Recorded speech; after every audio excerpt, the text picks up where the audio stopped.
Congratulations, that was quite something. A lot of info. You know, yeah, I want you to think of the questions you want to ask. You know, I'll just lead us off just to get us started. Can I? Oh yeah, do you want to first introduce some people? My co-producer, Kelvin St. Pham is here. Producer, Adele Ray is here. Kelvin, he is still here. You remember this guy from the film, right?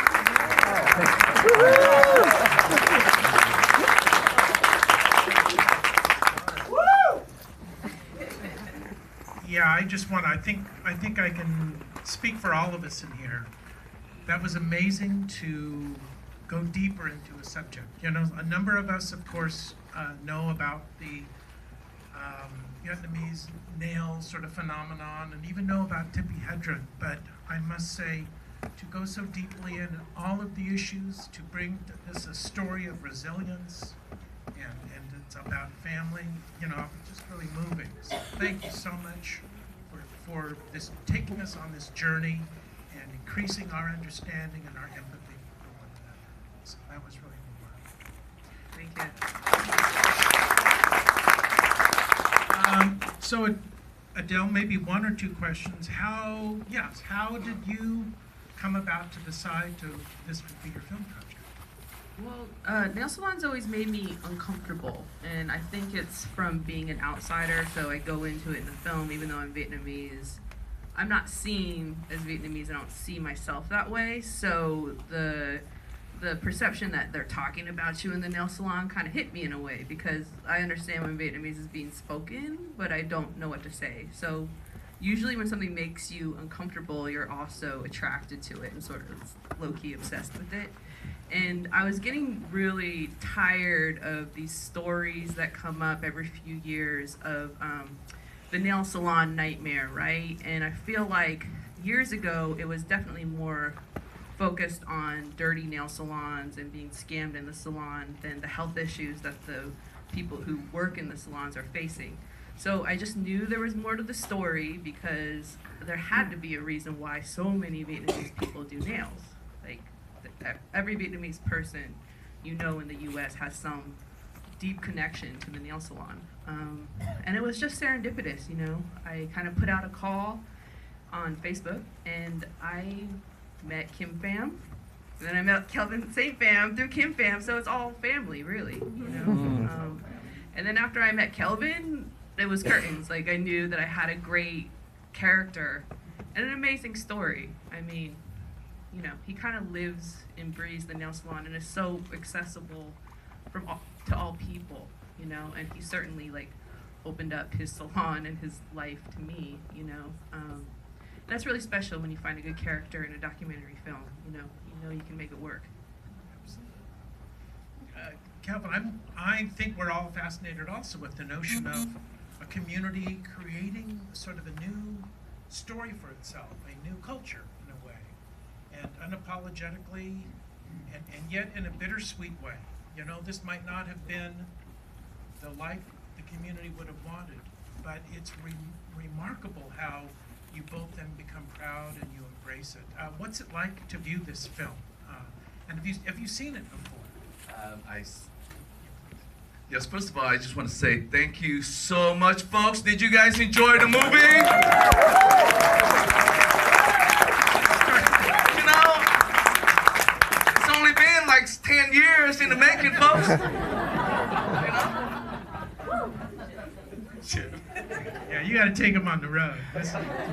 Folks, thank you so much for coming. I don't know what your question was, but all I wanted to say was just that, folks, this was, I've always, all through my life, I enjoyed documentaries. And I know I'm sure it's been about 10 years ago when I actually had the thought of, like, one day I am going to have my own documentary about the nail history. But I don't know. I'm not a director. In life, folks, shit happens, right? And in this case, I met Adele.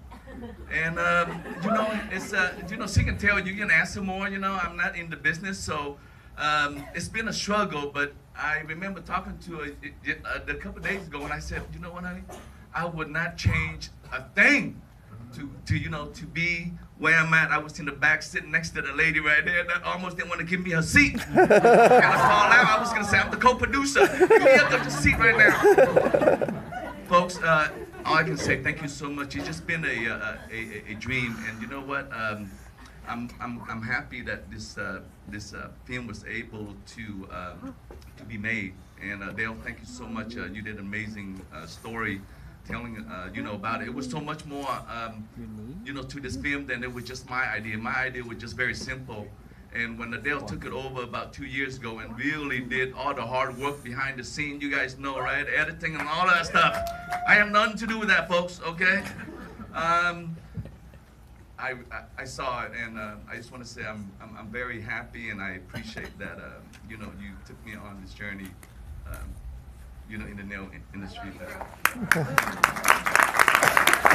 I answer your question? More than answer. We're going to turn it over to you guys now. Questions? I love the film, and I loved how much life you had using the animation and the music. I mean, it really gave it a lot of pizzazz and moved the story forward. So how did you come to that decision to integrate that? Well, I just always knew this story was so dynamic that I wanted an animated element to it to kind of make it pop. And this is a little off topic from your question, but 90% of my crew is female. So my composer is a woman, my animator is a woman, and there's just people who I know who are loyal to me in the project. So like even when I didn't have all the money together, they kind of put it forward and kept working on the film. And that, they've been with the project for so long that they understand it kind of intuitively in a way. And I just knew, for a good documentary film, you don't necessarily need animation, but you need good music. Yeah. Thank you. Wow, we've got so many. We're going to go front, then to this side, and then to the back. Go ahead. Oh, how did you get the Man Trap? People were so amazing. How did you get connected to them? You remember Mike Bo? Yeah. So that was actually the second interview I did after CAAM Pham. She told me to go talk to Mike, who introduced me to Kelvin. And, I kind of just spit it out there. I'm like, how did this thing really start popping off in the black neighborhoods? A question I always had. He's like, well, my mom's business partner is an African-American lady, like a second mom to me. Maybe you'd like to meet her.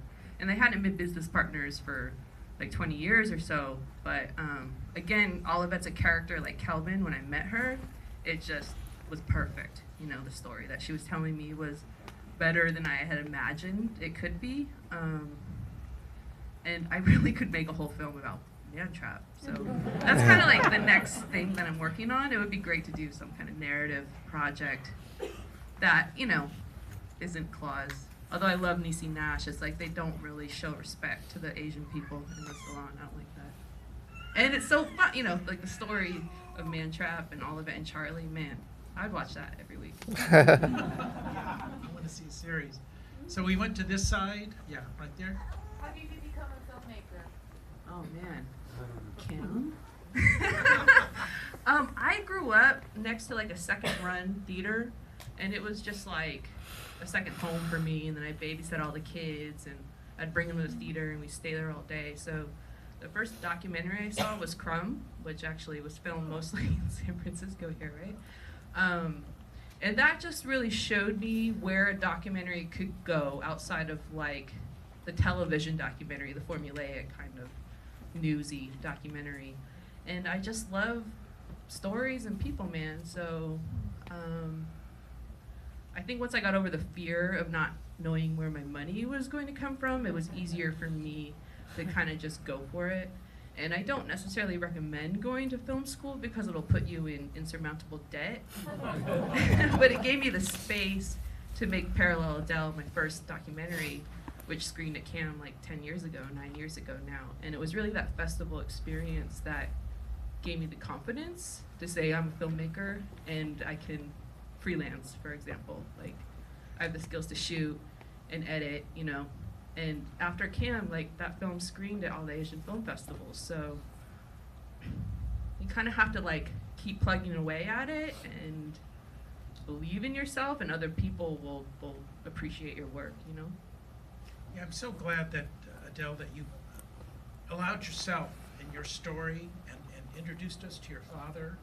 And it brings out all these other sorts of issues about what this community has gone through, and then the choices that the next generations have to make. So that is wonderful, and I just want to emphasize, as you said, what you've learned are your own set of skills and your own sense of confidence to go out, because I know you're a wonderful director of photography, you're an editor, you know, you really have filmmaking chops, so we're just thrilled with that. And then I promised in the back there, and then we'll do the back over here. Yes? Yeah, go ahead. Oh, okay. Yeah, first of all, this documentary is really good, very enlightening. But it would have been nicer if you have given something at the end, like what is being done now on the, you know, like on the manufacturing or on those toxic products. What does the government is doing now, and to protect not only the customers, the patrons, but the owners, the managers, everything that is involved in this. So, Julia here? Had I known that you were the producer, I would have asked you directly. Yes, I think someone can speak to that, maybe. Yeah, I can talk to that.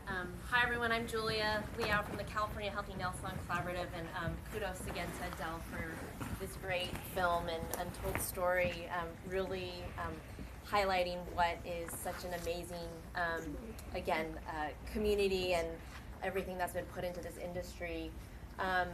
So just around that question, right now actually there has been a state bill that was passed. It's called the Healthy Nail Salon Act, and there's actually criteria that salons can actually meet in order to be designated as healthy nail salons. So there are products out there that don't have the toxic trio, and there's criteria around ventilation and being trained around workplace health and safety.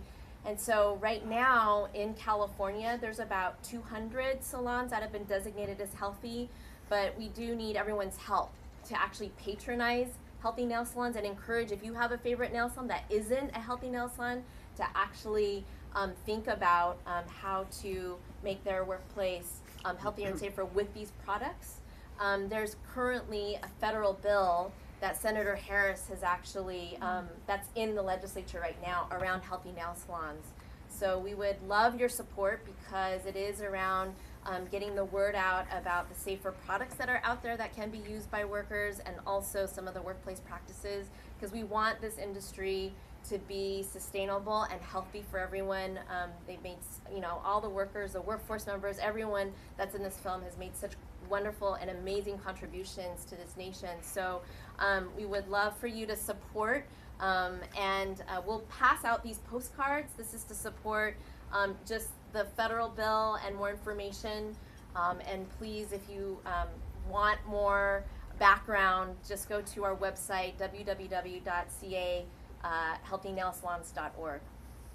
Thank you. You know, and after the program, we'll need to clear the theater, but if we go out, we can make those postcards available. And you know, Adele, this reminds me, we'll do a little business here. As we prepare for broadcast on public television, we should be talking about the information, you know, and how to use this film to really create some better policy and encourage more folks in the industry to adopt healthier standards. So this is really in this wonderful tradition of how important films like this can be. It's a round of applause. Adele, I think you did a tremendous job. Thank you. I tell you, my opinion is that the film touched on so many layers, but the particular one that I like is that we talk about the first, second, and third generation, and they're not crybabies. Because most Asian American films bunch of crybabies, victim group. So I like that very much. And Thank then you. your co-producer should be an actor.